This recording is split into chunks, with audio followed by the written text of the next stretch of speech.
Today, back with interviews at Alchemy, and I have a special guest, my brother, entrepreneur, artist, rapper, all around great person and great father, John McClane. What's going on? What's the word?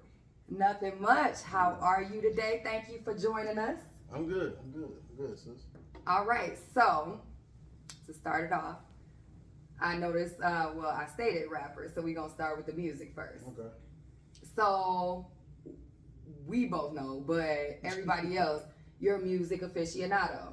When did that start? It started like 94. Rap wise, I think music overall, I was embracing it from young, from Michael Jackson, of course, who wasn't, but that's when I started really getting into it. You know, I'm like, dang, I really started loving it more and more, and then, like, when rap came along, of course, it was pop, but the ones that just made me want to really rap was Bone. Just because I never heard anything like that. Somebody combining, that harmony with the rap. And then, of course, Nas with the stories, Pop as well, speaking upon daily life. So that's what really just kind of, ever since then, it's been embedded in me, Okay. So that's what really got me started, Okay, so when did you start pursuing it, like writing rhymes and then putting it out there? I think I was 13. I think that's when I did my first rap at 13. I wrote all the lyrics. It's funny because it wasn't nothing special, of course, you know what I'm saying? But it was just like, let me just see what I can do. Then after that, start understanding how to format songs, how to break down bars, how to come with different cadences and all that, and just studying a lot of artists, and then I started really figuring it out. That's what's up. Yep. Hey, that's lit. And I feel like in this day and era, I think a lot more rappers need to do that. Because I've noticed they don't study the art of rap. Well, I think they still study it. I'll say they study it to a degree, because when you hear like a lot of artists, like let's say someone like Travis Scott, for example. I know he's been around for a while, but if you listen to him closely, he studied a little bit of Kanye. You know what I'm saying, to a degree, because he came with a more of a orchestrated sound. Something that a lot of people didn't hear. He focused more on sound than the lyrics. A lot of people don't really look at it. Even if you look at a lot of the rappers today, like I say, like a Larry June, or cats like that, it's more of a laid back style, and it's been done. It was done by A-Ball and MJG. But it's just West Coast versus the Southern side. But it's just more so combining all of it together. That's what's up. Okay. Yeah, I was about to, get on my little new rapper hate. I ain't gonna hold you up. No, I can't hate on them. And I think that's the problem. A lot of people, you can't hate on these young rappers, because they grew. You gotta remember, we grew up, and the rap was just at the beginning. For me, yeah. And then where they at right now, they growing up, and they grew up into it, like with 50 Cent, with Jay-Z, Lil Wayne, Drake, all of them. So that's all they know. Yeah. Versus what we knew, we was well rounded. With R&B, still grasping the end of the 80s or the beginning of the 90s, that old school era. So we had a lot, and it was combined. So that's why we're a little bit more well rounded than they are. That makes sense. Because I've been meeting a lot of people, and they haven't like recognized samples and things, and they like, and I'm like, this is a sample. Like y'all don't know that? Like, wow, okay, but that's just me getting up there in age thing. Oh, Lord. And me realizing, like, damn, that was a while ago. Like, damn. A lot of people ain't gonna understand samples, though. Like, depending on if it's a well-known sample, like an Isley Brothers sample, something like that. But a lot of times, if people sample the same song, like, over and over and over, they just change it up different ways, so they won't really recognize it. And that's not their fault. It's not their fault. I can't get mad at them for it. So. True. Okay, so now I've actually this is a random one right here. I've been having this debate with a lot of people, so I want your opinion. Okay. I know you said Michael Jackson has influenced you a lot, but as far as artistry, if you had to pick which one you think was artistically more inclined, Michael Jackson or Prince? Artistically more, it's easy, Prince. Okay. I mean, that's easy because Prince played his own instruments. He did everything. Yes. You know, Mike, number one, no disrespect to Mike, he didn't write his own lyrics. You know, people wrote his own lyrics. He just knew how to sing. He didn't do any of the instrumentation and none of that. That was that Motown song that he had Quincy Jones and all them behind it. So yeah, that's easy. Okay. I've been going to bat. Some people will go to bat for Mike heavy. But they don't know. Do they really know the true history? That's the key thing. Do they know the history? That part, yeah. Because Prince, and then like learning all the different scales of different like types, like Arabic scales and things of that nature. Yeah. I didn't know those existed. Yeah. And I'm looking at Prince like, damn, he was very educated on that stuff. And the fact that he could hoop, that just threw me. He can hoop. Like, blouses. And I didn't know Michael Jackson could draw. I didn't know either. Man, I saw a few drawings of him that he did like a month or two ago, and they were fire. I'm like, damn. But then somebody said he did the artwork in one of his albums. I don't think it was it Off the Wall? Was it the artwork? I wonder, was it Dangerous? It was Dangerous. Dangerous? Maybe Dangerous. I don't know, because it is artwork on there. That's the one that came out in 91. Okay. Yeah. So that may have been it. He drew that stuff himself. And I'm gonna do some research and I'm gonna add it somewhere in this area, y'all, because I need to know. We gotta speak facts around here too. But so now question: where do you see the rap game going now?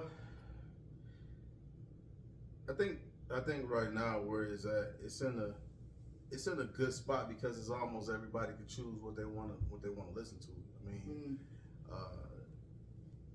it's definitely different from the 90s, of course, and then 2000, because the 90s you had your leaders, you know what I'm saying? Like right now it's just, I don't want to say it's a free for all. We already know who the top three, you know, and that's right, you know, that's easy. Drake, Kendrick, and Cole. Those are the ones that's leading the way, but this new generation is coming. I mean, it's so many. I mean, because like now, I mean, even with Detroit popping. I mean, I remember back then we was trying to figure out like when is Detroit gonna get its turn, because every city had its turn. You know, of course, New York always been there. The West Coast. I mean, well, LA always been there, but then you had that whole Atlanta wave. It's still there. Yes. But remember, Houston had their way. Chicago had its way. Memphis had its way. I mean, you want to say St. Louis, you want to say Cleveland, but you know, I don't know. But so everybody had their ways. Detroit got his way right now, and it's all about how long it's gonna last. So I mean, I think the music is in a good area, a good place right now. That's what's up. You know, it's really in a good place because everybody can pick and choose. It's something for everybody. Yeah, for real. Know, that's the key. And I think social media plays a huge part in that, because artists can go directly to the fans. You ain't got to worry about record labels. Now, record labels make it easier to get the tours and get everything set up so you can just focus on artistry. Right. But like at the same time, like a lot of that money these artists ain't seeing. So like La Russell, I got so much respect for him because he got a nice little flow of things going on. And even though, you know, he said Rock Nation kind of screwed him on that offer, and he said no, they tried to correct it, and he like, no, still no, because y'all thought I was slow. And he been doing it himself and selling an album at whatever price people want to buy it for. So whoever could afford it for $1 or whatever, they did that. Some people donated 1,000 plus, like, and that's just off the love. And it's like you get all of that though, so that's beautiful. Like I love that setup. I mean, the independent. I mean, because it's always based on the independent. You make more money. I mean, period. You don't need a label. You just go out and go hustle it. Go hustle yourself. I mean, shoot, Too Short did it. You know, Master P did it. You know, all those guys did it. You know what I mean? Even so, people don't like Soulja Boy, but shit, Soulja Boy did it too. You know, he did it. He started the whole way. So you can't knock what his contribution was to the game. You know what I'm saying? Nipsey did it too. People don't even know that. You know, I remember the story when Nipsey went up the game with his shit, you know, Game had the Glock on his lap. He was talking about. So I mean, it's just, it don't matter. It's like I'm just trying to get my stuff out and let you hear it. You know, hell or high water. You know, so that's this independent wave is always gonna be what it is, and I think that's why the record companies right now they clamoring for a lot of people because they trying to sign somebody, but everybody bosses because it's just a new era. You know, everybody that's smart enough, the information is out there. Yeah. So. And especially like syndicating your sound. Mm-hmm. Like I realized like doing this podcast thing, it's a thing, it used to be Anchor. And I could go on there and put that shit on every platform except Tidal for some reason. But yeah, every platform, and it's like, damn, this is easy as hell. Yeah.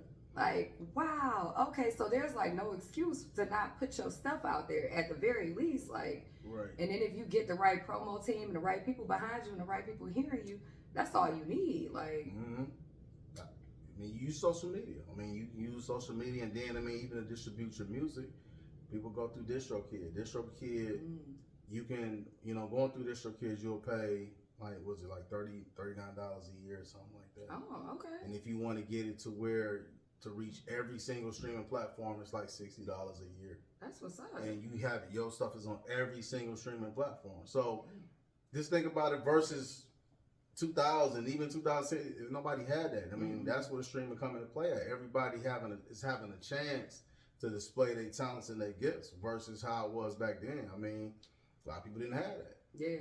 And so that's the luxury that these cats got right now. Yeah. All right. So as far as support and whatnot, because I know social media is a big thing. Have you found more support in strangers, or has it been more so people that you know? You still want to pertain to the music? Mm-hmm. I mean, definitely with people I know too, but strangers as well. I mean, it's been people that, I mean, I've had DJs hit me up. I don't even know who the fuck they is. I'm like, who the fuck are you?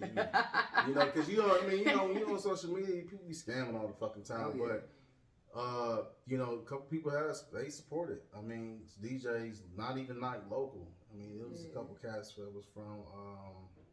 One dude from like Toronto. Oh, that's what's up. I can't remember all of them offhand, but yeah, they was breaking down lyrics on one of my songs. I'm like, damn, you actually listen to that shit? I'm like, I mean, it's kind of shocking because like I didn't promote it for real, But no, I mean, I get the support definitely from other people, but more importantly, my people, they definitely go out and support. Red Cup fam. I gotta, I show them nothing but love, saying? And then, of course, brothers and shit, sisters, they all show love, and like you do, shit. I mean, you go out and, show love to me, so I ain't even mad at it. I mean, I'm definitely appreciative of it. Shit, especially when I do this shit for fun, I'm gonna be honest. Look, this ain't my stream of revenue. I got businesses, so this is just fun for me. I just like to do it. Yeah, we gonna talk about the business too. So I did see some new promo from you, the John Wick album. Yeah. What's up with that? All right, so it's a joint album with my homeboy Wick and Luciano. Shout out my homeboy. That's my nigga right there. So that's like a brother to me. Honestly, we've been talking about this album since like 2019. Oh, okay. The only reason, and it's funny how it came up because, my name John McClane, his is Wick and Luciano. I'm like, hold up. Like, we need to do some shit. John Wick shit. It started off with the idea of a song, and then it led to, like, fuck it, let's do an album then. And we, he did his thing, and I dropped albums, he dropped albums, and then we kind of was like, hey, let's just do that shit. Yeah. Let's just go ahead and do it. And right after, because we both dropped 2 albums a month apart last year. Oh, damn. So after that, and everybody kept talking about, like, I got a feature on his album. I mean, he featured on mine, and everybody kept saying, like, damn, y'all sound good. Like, it's good chemistry. So, so I told him, it's time, bro. Let's do that shit real quick, man. So yeah, it's coming out May 12th. Hey, May that's 12th. what's up. I'm mad it couldn't come out when John Wick the movie came out, but it's all good. Sure, it's still freshish. I think it's still in theaters, so we good. Sure. I just actually saw that. I didn't even see. What was that? The 4th one? Yeah, it's 4th one. Last one. Oh shit, my bad. 4th one. 4th one. Y'all ain't hear that. Listen, if y'all ain't seen it by now, that's on y'all. Shit. Right. For real. But okay. So now, these other entrepreneurial endeavors. All right, so we got Hall of Fame. Let's start with that one. Well, shoe business been going on since 2019. Hey. Shit, I put it like this: a lot of revenue come through there, straight up. Yeah. I mean, I've always been in the shoes Mm-hmm. since working at Foot Locker. Really, and that was 2000. So ever since then, I've been just stuck on shoes. But I'm like, you know what? Let me go ahead and make money off of Jordan shit and make money off of Kanye, because shit, they make money off of us. No disrespect to them, but I mean, this is a business at the end of the day, because I understand the value of how hard it is to try to get these shoes, and it's a lot of times they can't get to it. They're not willing to get up in the morning or do the other necessary things to try to get the shoe, because it's a lot to go into it. So I mean, I got connections, so utilize them connections, and I said, well, bumper, let me go ahead and build an empire. Because I created Hall of Fame, but I'm just not Hall of Fame. It's a whole team of us, a whole slew of us. So shit, and I ain't talking about just here in Detroit. It's also in Florida too. So look, Hall of Fame. I mean, look, I will say this much. In the past, since it's been created, my W-2s have completely changed. That's all I'm gonna say. Hey, that's what's up. Shout out. Yeah, I'm one of them type of people who I don't like to wait in line. I'm not doing no shoe lottery. I ain't doing nothing. Listen, I used to get my shoes from Just Fab. That was $40 a month. And shout out Just Fab, because I was a brand ambassador at some point, and then I let that slip. And that was before influencers was a thing, and I really let that shit go. I should have kept going with that. But yeah, like I got on some little decent shoes today, but me going out and like, oh yeah, I'm getting that shoe right there. Man, please. I don't even know. That's another language to me. Like, if you ain't posting no picture, like, oh, this is this, I'm like, I don't know what that is. I mean, but the shoe culture is big. It's almost like, it's like cars. You know, when you know, it's certain things, you know, certain vehicles you see, when you see a 550, you know, or when you see a, you know, Maserati, something like that, the exotics. Same thing with shoes. You see exotic shoes. I mean, we call them exotics, you know. It's like, damn, because we know it's rare. Like, majority of Travis Scott shoes is rare. Damn. It's rare to get them. I mean, because a lot of times they limited. It's only probably about sometimes 70,000 that was created in general. You know, and think about it, 70,000 in the world. Yeah. So, you know, that's what we clamor for. It's just the whole vibe, the culture of it in general, man. I enjoy it. You know, I really enjoy it because it's meeting with different people, going and conversing over them, especially when it comes to J's. Because we always had an argument, what's an OG and what's not an OG. And like I tell people, like, OG is if he wore it. That's an OG. Let me say that right now. An OG is if Jordan wore it. Not if it came out during that time. That's not considered an OG in my opinion. Now, you can take it however you want, but OG to me is if he wore the shoe. You know, like the shoes that come out tomorrow, the Wizard 3s. That's actually that's probably the first OG he's released that he's actually wore the shoe since I just had this discussion today too. Shit, since the Jordan, I think 18s he wore, but this is actually considered an OG. Because he actually wore it, but it's the first time it's ever been released. Damn. Oh, so the man about to be on. Yeah. So you know, look, I be trying to put people on gang. Like, look, this is an OG. You better grab it. Okay. But no, it's. I mean, I'm one of the few people. I mean, I be talking to the young cats. Like, you know, my son, he shoots. So shout out Detroit Sneaks. He never seen Jordan play. Shit, he was born when Jordan retired, I think, that year, 2003. So he ain't never seen Jordan play. So I seen prime Jordan. So I'm gonna be honest, I ain't never cared for Jordan, but them a Detroiter, man. Shit, D-Town all the way, man. But gotta respect this game. And seeing them wear all the different Jordans and shit, and seeing how it was then. And everybody wanted to have them brand new shoes. Everybody wanted to have the patent leather 11s, you know what I'm saying, the Concords to the Columbias, to the Breads, and I don't know, it was just something about it. We all wanted it, you know. But it's not even just Jordan too.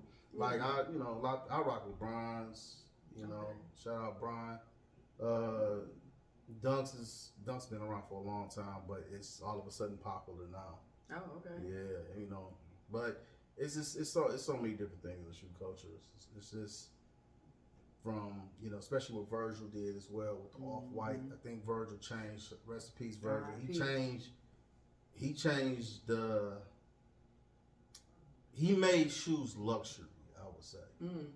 He gave it that luxury feel. That's what's up. You know, because I would say he was the Louis Vuitton of the shoe game. Like literally, he was. I got, you know, shout out Virgil for real, because I need to bring him. I should have worn some off-whites too. Yeah. Speaking of Virgil, did you hear Pharrell's taking his place? I heard about that. How you feel about that?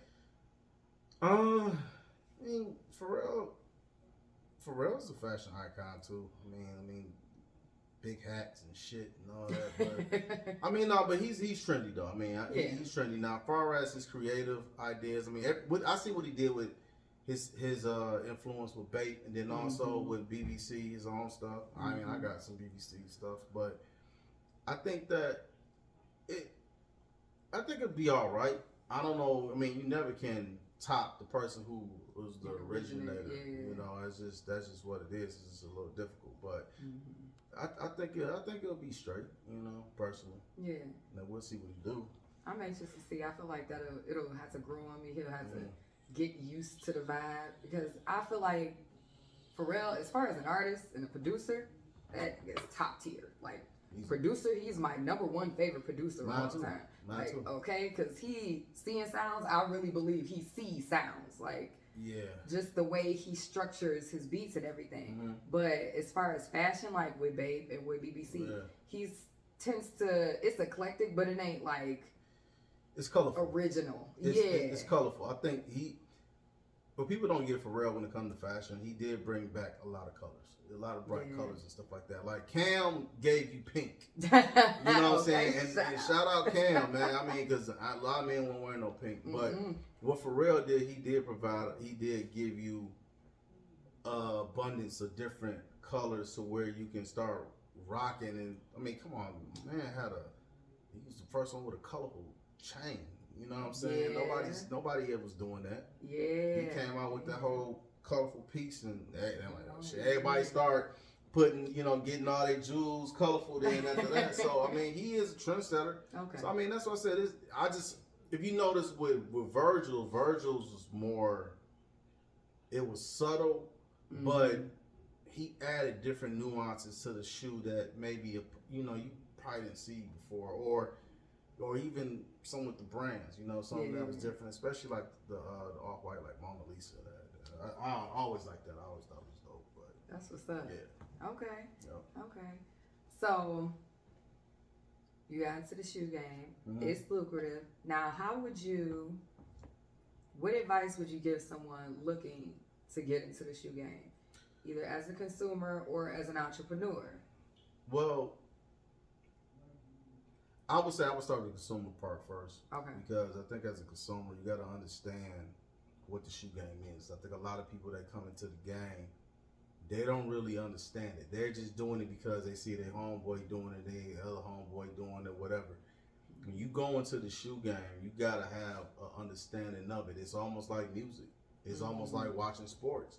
Like, don't do it for fucking highlights. You know, like when you watch sports, person can tell you like, oh, yeah, LeBron was cold, but you ain't watched the whole game. You ain't seen what he did, when he was setting screens and passing the ball to AD or whatever. No, you have to really understand the shoe game and have appreciation of it, and have appreciation of what a lot of the shoes represent, I think. And then also,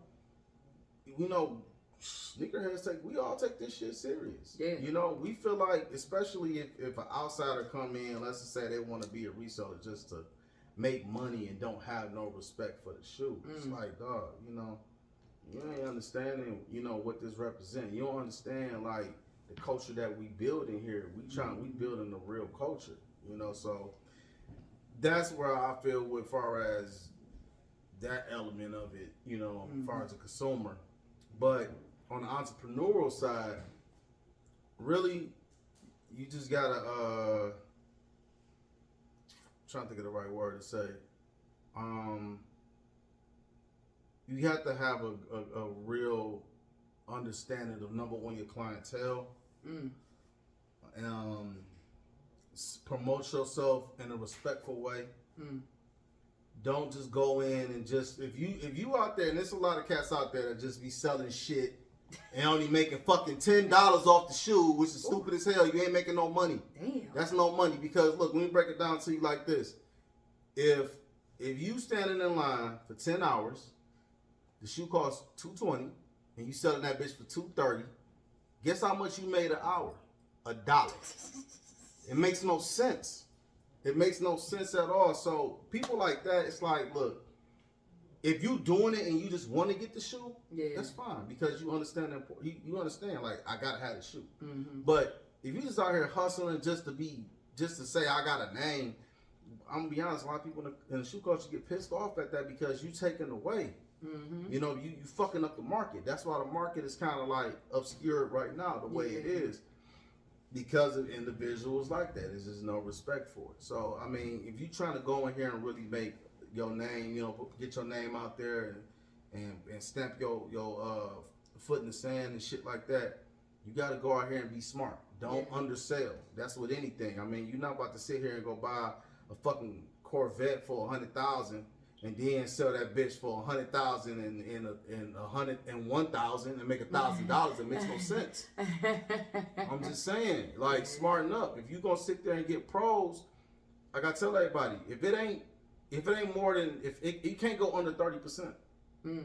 You can't go up under 30%. Now, sometimes if it's a shoe that was mass produced, and I mean that happens, and you just trying to get rid of it. Yeah. All right, then that's fine. But if you selling a Travis Scott, or if you selling a let's say a Lost and Found, and you know a Lost and Found is going for $470, and you fuck around and sell it for, let's say, $230, come on, man, you fucking the game up. Shit.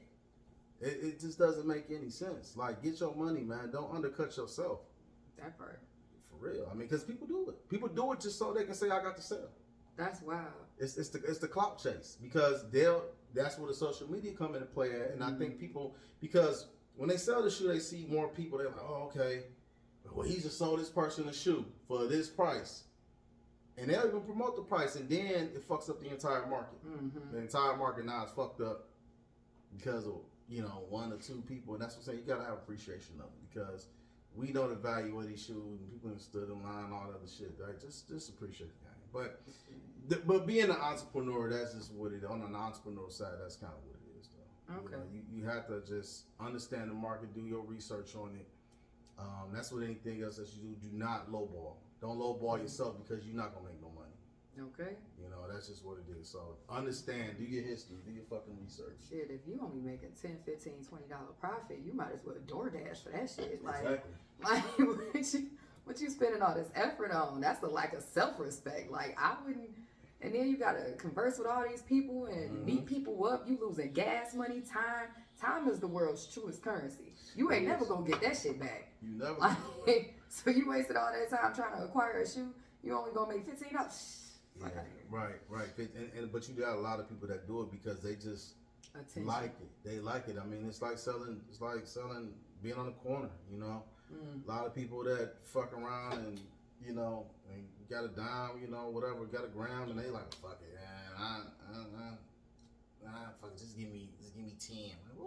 Like, what? You know, I don't know. People just say they just say they did it because they want to say they did it, and that's how the same thing is here. But don't do it because you're saying you're doing it. Do it because it's a purpose. Have an understanding and appreciation behind it, because there's a lot of money to be made. You can make a lot of money. Trust me. I mean, you can, if you break it down like this. If you got a group, I always, like I tell people, have a group of people. Don't do it individually, because there's only so many stores, you know, that's within the area. Yeah. And if you got a clientele, let's say you got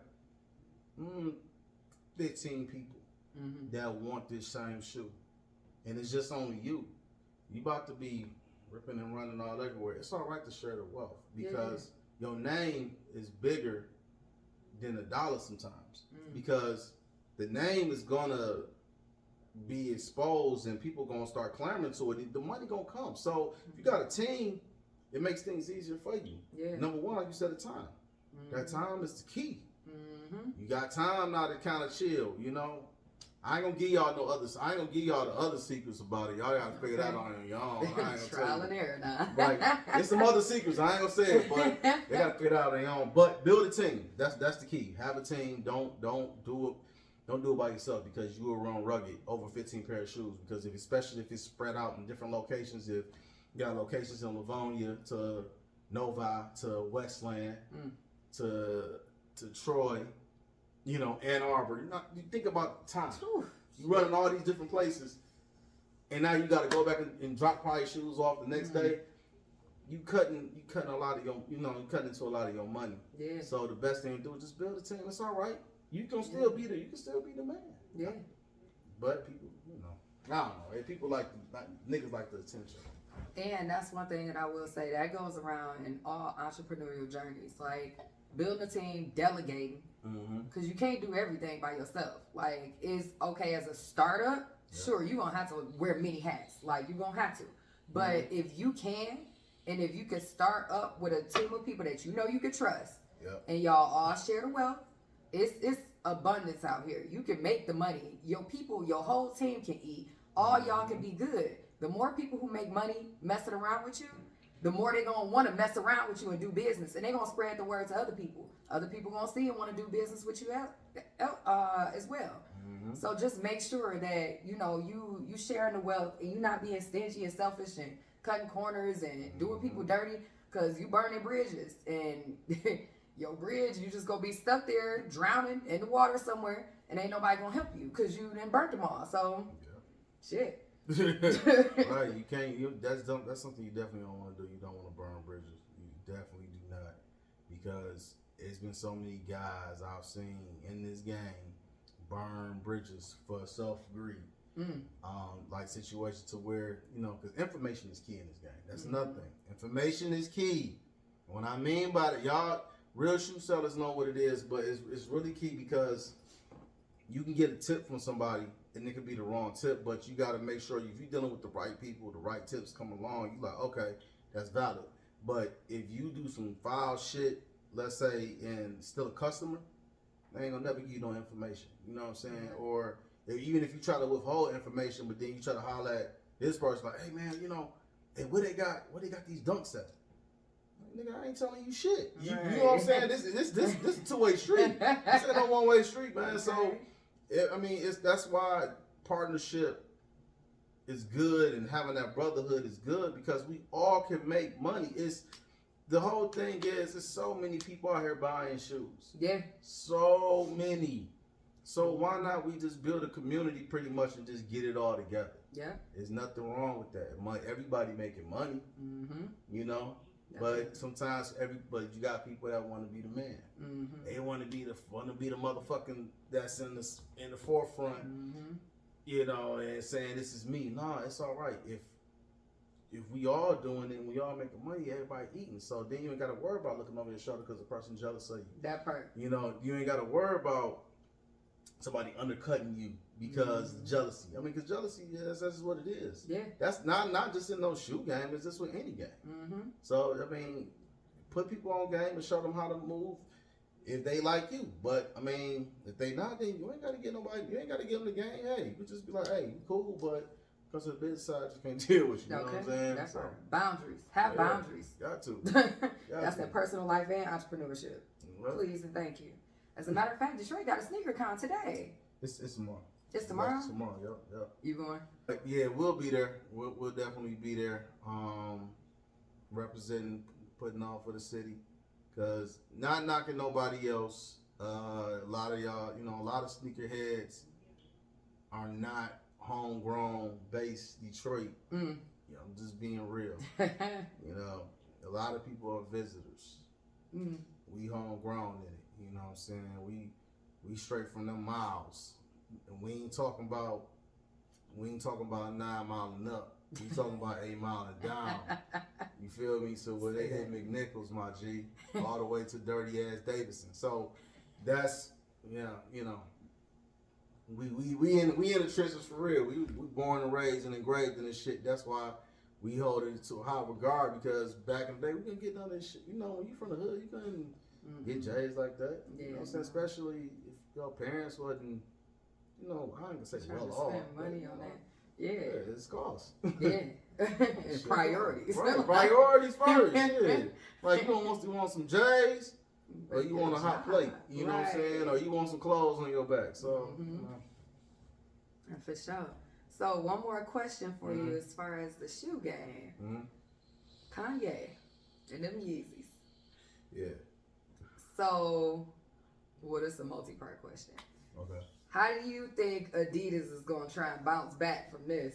Because I didn't heard they lost a lot of money. Well, they did lose. They lost, I'm thinking that last quarter, what was it, it was 220 something million? Something like that. That was just a quarter. Yeah. But, I mean, I know that they're going to go ahead and release the other shoes. I think that's what they had. The reports came out. They're going to release the shoes that was already developed. Okay. I don't know when. They haven't said anything about it. But the problem, I think the main issue that I think Adidas didn't really recognize, because Adidas is a big brand. I mean, it's worldwide. And I think they kind of,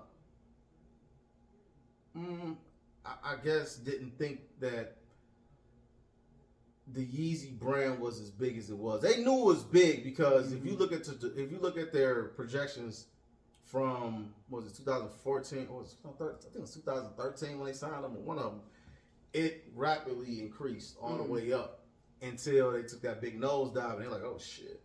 You know, I mean, they hit pockets, you know, and plus they had all that merch. They don't want to just burn it. You're going to have to sell it. Yeah. So they had to pretty much say, look, we're going to sell the rest of it and then, work out a deal with Ye. And, he get his money, they get their money. Because they want to, they're in the business of making money at the end of the day. Who wants to lose money? That part. Period. Nobody wants to lose money, man. So I think overall, with that whole fiasco, they got to understand the importance of, what some people bring to the brand. Yeah. Period. I mean, granted, he said some inappropriate things, but I'm pretty sure it's some Adidas exes that said some inappropriate things that just wasn't caught on tape. It's just that he was just bold enough to just say it. Now, was it correct? Was it politically correct? I mean, that's up for debate. I'm not here to say he was right or wrong. Look, I'm not here for that. Yeah. Because if that's the case, shit, how many people say bad shit about or racist shit about a culture? People still buy it. I mean, look at Balenciaga. Look at Gucci. I mean, we have blackface. People still buy it. Yeah. They not caring about that. They ain't saying, oh, fuck Gucci. Y'all still buy Gucci. Y'all still rep Gucci. Yeah. But don't buy a Gucci man out. No. But no, but seriously though, hey, you just gotta kind of look. So I'm not saying turn another cheek or no shit like that, but it's up to you. I mean, everybody in the business of making money, and I think with Adidas, hey, they just, I guess they felt like, hey, they had to protect the others, but it's still a business at the end of the day. Yeah. Just gonna be honest.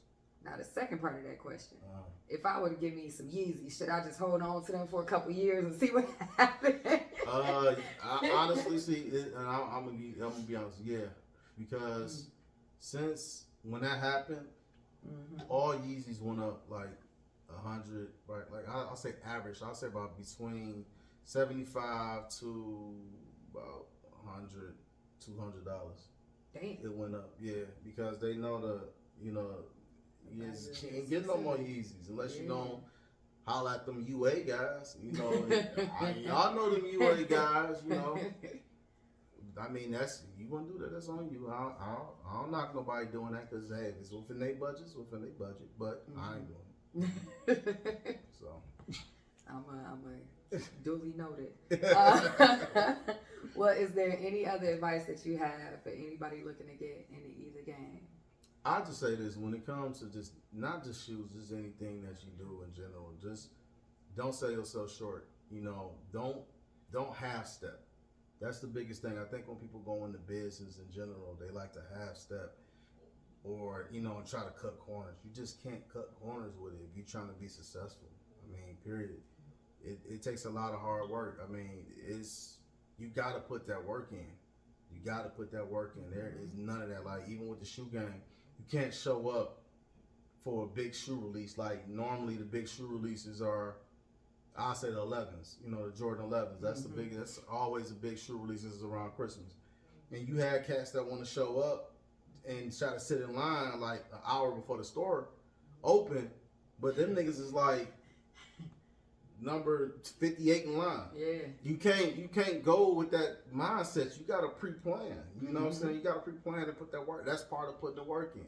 You know, I've done overnights. My team has done overnights. Do you think we wanted to? Hell no. Nobody wants to sleep in their car, man, uncomfortable in the cold, you know, and have their car running all night. But sometimes you got to do that in order for you to get to where you want to get to. That, and that's what it taught me, you know. Yeah. That you just got to grind hard. So, you know, that's the biggest thing I would say. You just can't cut corners. You got to put that work in order for you to elevate to the next level to where you want to elevate to. You know, that, and this is period, because that's, like I said, anything that you do. Yeah. Period. Anything that you do. Just don't cut corners. Also, get as much information on whatever you're trying to do. I mean, period. Make sure you get a business account manager. If you don't know how to do none of that shit, like, get a business account manager. Trust me. You know, I got 2 of them. Get an accountant. Get, you know, that'll handle all your finances and stuff. Make sure you get your NAV 30. When you get your Duns and Bradstreet, my bad. Get your Duns and Bradstreet.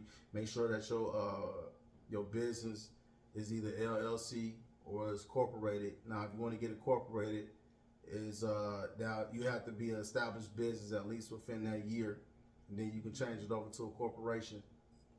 Make sure you get your business credit up. Don't spend none of your own money. I'm gonna tell you right now, that's one of the things that I made a mistake on.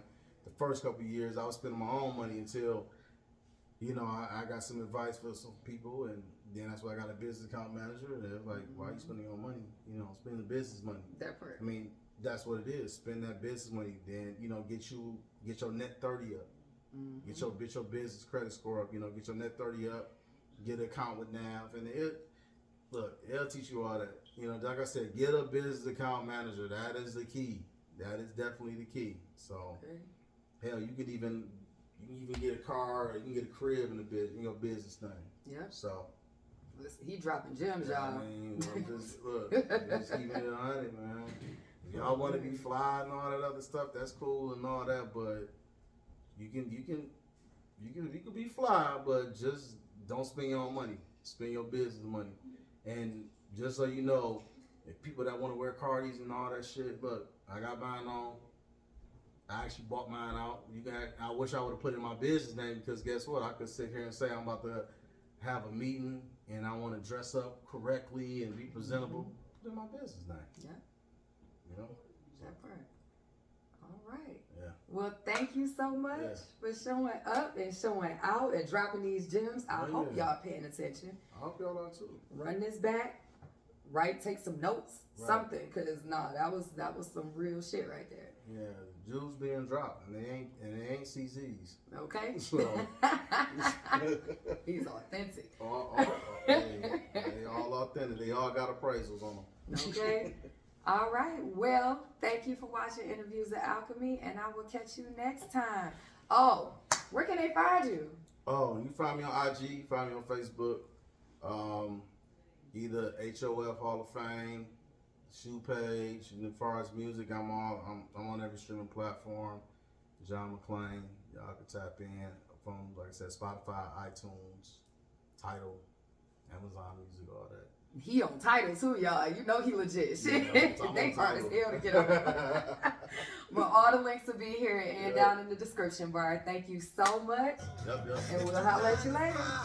Push on the corner, send some money you can, then invest in your donor. Double all of your profits and be done with the loaners. Time to get off your ass, wipe that shit to a owner. Focus up. Black excellence, baby, we gon' make you see. Black excellence. excellence, baby, we gon' make them see. Black excellence, baby, we gon' make them see. Black excellence, baby.